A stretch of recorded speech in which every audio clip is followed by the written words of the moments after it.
What's up? I'm Nate from Nate's Records. I got a stack of jazz records here. I'm going to show you what I found this week and talk a little bit about them. First up, we have the giant Dizzy Gillespie, The Real Thing. This is a significant Dizzy Gillespie album. I love Dizzy Gillespie. He has a long history and his style changes from the 40s to the 70s. This is one of his later works. It's funk and rock influenced, but it's still Diz on the trumpet. And, you know, a lot of jazz artists in the 70s, late 60s did the funk rock thing, and Diz is no exception, and he does it really well. I think uniquely well. His style is more like, for instance, Miles Davis is a lot more refined than some of Miles Davis's funk rock fusion. An interesting thing about Dizzy Gillespie and Miles Davis, Davis used to go over to Gillespie's house when he was younger for music lessons. They're both trumpeters, of course. And Dizzy Gillespie is incredibly smart. He's a math whiz and a music theory whiz. He knows the keyboard and the trumpet, and he teaches trumpet in a unique way where he shows how the notes relate to each other on the keyboard. And Miles Davis, when he first started learning from Dizzy, asked him, how do you put those notes together on the trumpet? How do you hear those notes going together? And he took Miles to the piano and he said, it's all here on the piano. See, it's right in front of you. And he started showing Miles chord formations and how all these notes probably circle of fifths and stuff like that. But he said, Miles Davis said that Dizzy was one of the biggest influences and one of his best teachers. I found a bunch of Art Blakey records. This is probably their most famous, Moanin'. Moanin' was released in 1958. What's the lineup here? Art Blakey, of course, on the drums. Lee Morgan on trumpet. Benny Golson, tenor sax. Bobby Timmons on piano. Jamie Merritt on bass. Art Blakey's band was a revolving door. His band is called the Jazz Messengers. And the Jazz Messengers were kind of a revolving door over the years. The members changed all the time, but Blakey remained as the leader. Here is a great one from Blakey with Thelonious Monk. This is from 57. 57, great year in jazz. And Thelonious Monk and Art Blakey were great friends, although they only recorded together on this album. Great friends their whole career. And Thelonious Monk plays very well with the band. You can obviously tell it's Thelonious Monk with his dissonant and dynamic style. Classic Monk.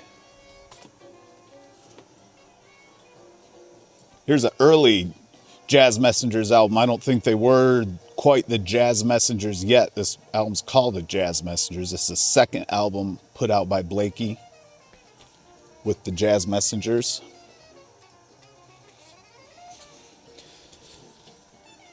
Art Blakey, A Night in Tunisia. A Night in Tunisia is a song written by Dizzy Gillespie. So lineup on here, Lee Morgan on trumpet, Wayne Shorter on sax, Bobby Timmons on piano, Jamie Merritt on bass, and Art Blakey on drums. So this is much later. I think this is in the 60s. And we have Bobby Timmons and Jamie Merritt still in the band. Might be mistaken about the year. I'm not seeing the year on it. This is a 2016 repress. All of these are all represses of the Blakey. Caravan. This is Blakey. Ooh, we got Freddie Hubbard on the trumpet. Shorter on the sax. We got trombone. Curtis Fuller on trombone. Cedar Walton on piano. Reggie Workman on bass. This is 62. So this one's a little bit later. Roland Kirk. Roland Kirk is an incredible jazz artist. He's a multi-instrumentalist. He plays a whole bunch of reed instruments, and he could play more than one at a time, or he would switch out in the same song. On here they have Roland credited with tenor sax, stritch, manzello, the flute, and the siren. I read the back of this here, and it said that he played all kinds of instruments. You can see him here. And he's blind, actually. He's blind and plays a ton of different instruments. Classic. Don't really need to talk about it, but I found one. Love Supreme. That's a repress. It's like a 2018 repress. It's actually a pretty good repress. Sonny Rollins. And this is a significant album because it features Sonny Rollins almost solo. He has drums.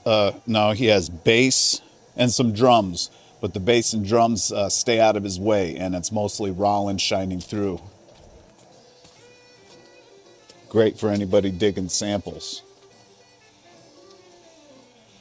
You know, I'm cleaning some of these back here.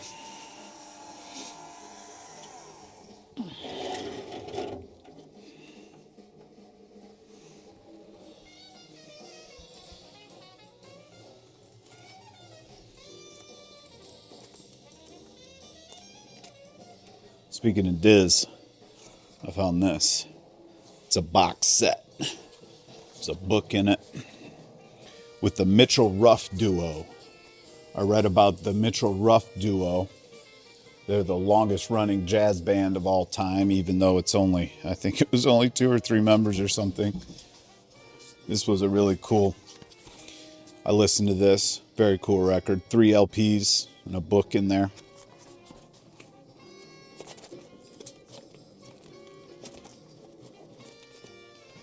Another box. Great concert at Eric Dolphy.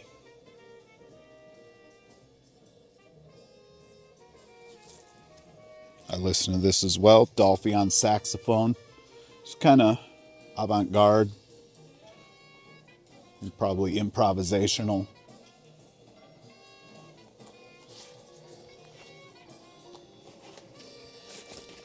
Some of these other ones.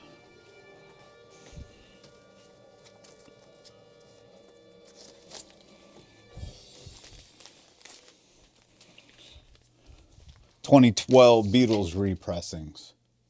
Sgt. Pepper, Magical Mystery Tour, and Abbey Road. Alright, if you like this video, please like and subscribe to my channel. That really helps me out. I appreciate it. Thanks for tuning in as always, and I'll catch you on the next one. Peace.